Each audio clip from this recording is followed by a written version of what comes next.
I'm gonna go through really quickly to 10 different things, but what I want you to do is be able to memorize these 10 things. And so what we're gonna do is we're gonna go through, and I'm gonna teach you this very quickly, a way of putting it onto your body. And we're gonna put it onto your body just for ease. So I'm gonna give you the 10 keys to having an ageless mind. Every single one of them you've either heard me say or you intuitively know that these are important. That's not the reason I'm saying it. The reason I'm saying it is to take knowledge and turn it into power, and I want you to take those ideas and have them have real impact. And what I want you to do is when I'm going through it, I want you to cycle through and on a piece of paper, rate yourself. On a scale of 0 to 10, how well am I doing in that category? 1/3 of your memory is predetermined by genetics and biology. Let's say 2/3 in your control. These are the 10 things I would focus on. So the first one is a good brain diet. Good brain diet. So on a scale of 0 to 10, what's an honest assessment? If you're honest and true to yourself, where are you on your diet? So we talk about the most important foods for your brain that are neurological, like protecting, neuroprotective. So we're talking about avocados, we're talking about blueberries, or what I call brain berries, right? We're talking about broccoli, we're talking about eggs, if that's allowed by your diet. We're talking about coconut oil or olive oil. We're talking about green leafy dark vegetables, wild salmon, if you're allowed to, if that's part of your diet also as well. Turmeric, every morning I do like an almond turmeric like tea, right? All these things are neuroprotective. Number 2, killing ants, automatic negative thoughts. How well are you controlling your self-talk?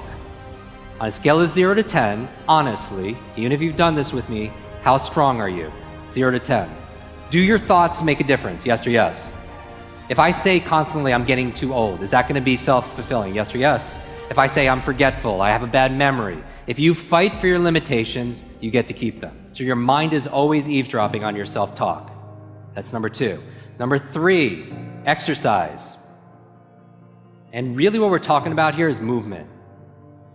The number 1 function of your brain is to control your movement, right? That's why we know there's not just a brain-body connection, but a body-brain connection, that using your body in different ways stimulates neurogenesis, it stimulates neuroplasticity, it stimulates brain-derived nootropic factors, which is the fertilizer for making new connections. So you have to move, but we live in a very sedentary life, right? I was reading this book talking about barefoot kids and how we're taking away seesaws and swings and all these things. We're overprotecting them, and we're keeping them in a very sterile environment. They're not moving as much, right? They're always on their devices, and they're not getting the brain growth, right? And it's leading to learning challenges and so on. But how much are you moving every single day? They say sitting is the new smoking, right? You do not want to sit 8 hours a day and just study. I'm going to go through the rest fast. Number 4, brain nutrients, brain vitamins.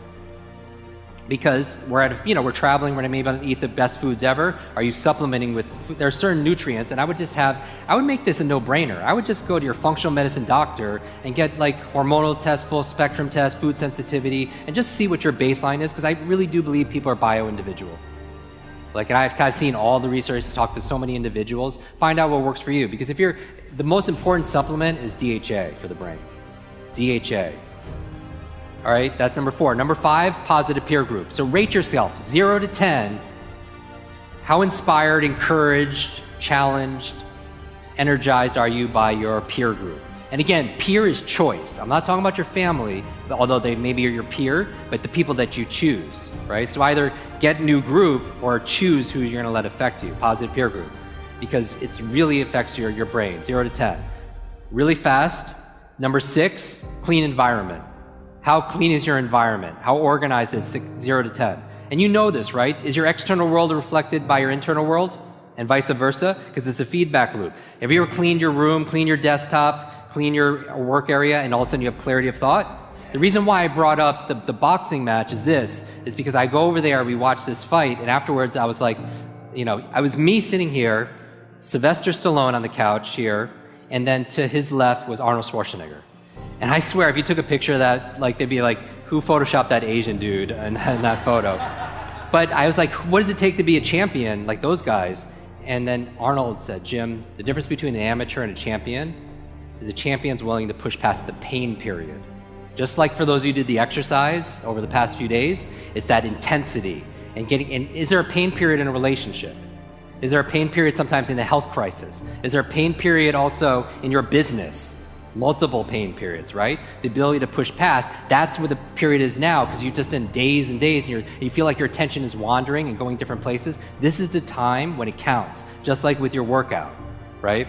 So if Lorenzo and his team's here, that would be the goal. So that's number 6. Number 7, sleep. On a scale of 0 to 10, how good is your sleep? It's important for your brain. 3 really simple reasons. It's where you consolidate short to long-term memory. That's where you actually remember. You do not, even when you're doing these workouts, build your muscles when you're working out. You build it when you rest. Same thing with your mental muscles, same thing with your memory. So that's where you consolidate short to long-term memory. The other reason why you sleep is it cleans plaque out that could lead to dementia and potentially brain aging challenges. The last reason why is how you dream, right? Your REM sleep, your REM stages of your sleep, that's very important because that's where your creativity, that's where, I'm telling you, like we did a whole thing on Superbrain on how to remember your dreams. But specifically, why do you want to remember your dreams? Because you learn all day, your brain doesn't shut off at night, it's more active at night. And so Elias Howe created a sewing machine in his dream.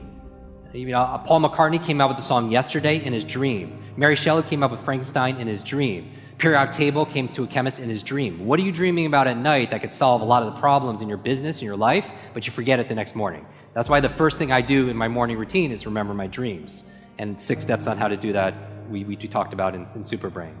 After that, sleep. 8, brain protection. Are you protecting your brain? And I'm not just talking about wearing a helmet in extreme sports. Yes, that's obvious. I've had a series of traumatic brain injuries and concussions and all those challenges. Yes, but I mean like things like EMFs. Like we did a podcast episode specifically talking about electromagnetic fields and how it's affecting the brain. Is that affecting the brain, you think? Do you think it's normal? Do you think we evolved or were born to be able to handle all the electricity that's coming out of these smart devices? You know, I read recently that over 90% of kids sleep with their phones underneath their pillows, right? Not on airplane mode, right? So it's big challenge. We just did 2 videos on that. They have 4 million views in just a matter of weeks. You should watch those videos. EMFs, protect your brain. Number 9, new learnings. New learnings, meaning that you might have seen the longevity. This is a longevity conference on the cover of Time magazine where was this study on nuns who were living 80, 90 and above. What was the secret to their longevity? Part of it was their emotional faith, gratitude. The other half, lifelong learners. These group of women were just learning every day, reading every day, having deep conversations, doing the work every single day. It added years to their life and life to their years. So always learning, and I'm preaching to the choir here. But I know for a fact, most of you could actually push it even more, all right? That's how you create neurogenesis and neuroplasticity. If you want to know the secret to having an ageless mind, neurogenesis says you could create new brain cells the day you die. Neuroplasticity is saying you can create new connections to the day you die. The 2 most important factors outside of sleep that's going to promote neurogenesis, neuroplasticity, novelty and nutrition. Just like your body, you have to give it novelty or stimulus, and you have to give it nutrition and feed that muscle. Does that make sense? Same thing with your mental muscles. So novelty of movement, novelty of ideas. But most people, as we grow older, and I mean chronological age, we shut down because we feel like we know everything, right? So there's no novelty that's there. There's a Rumi quote that says, sell your cleverness for bewilderment. Like, when's the last time you felt bewildered? Remember, you don't have creativity or have focus or have a memory or have bewilderment or have love or have motivation or have energy. You do those things. You do energy, you do creativity, you do focus, you do bewilderment. So we're taking nouns, turning them to verbs, and we're taking a structure, a process, a strategy, and how you can replicate that at will. And finally, the last thing, number 10, stress management. And this is the invisible one, right? Nobody wants to talk about, but you're under how many people didn't realize how much stress they were under until they were like hanging out here on the beach? Because it's like fish, they don't see the water because it's there all the time. But we are under so much environmental stress, pollutants, environmental stress, emotional stress, work stress, cognitive stress, financial stress, and we don't realize that. But you don't get the best of the best out of that, right? It's good for fight or flight, sympathetic mode, but when you want to be able, it's not good if you need to think. If you're stressed, it doesn't help you study. When you're stressed, it doesn't help you give a presentation. When you're stressed, it doesn't help you perform cognitively because it shuts down cortisol, adrenaline, big parts of your brain. So stress management. So how are you managing your stress?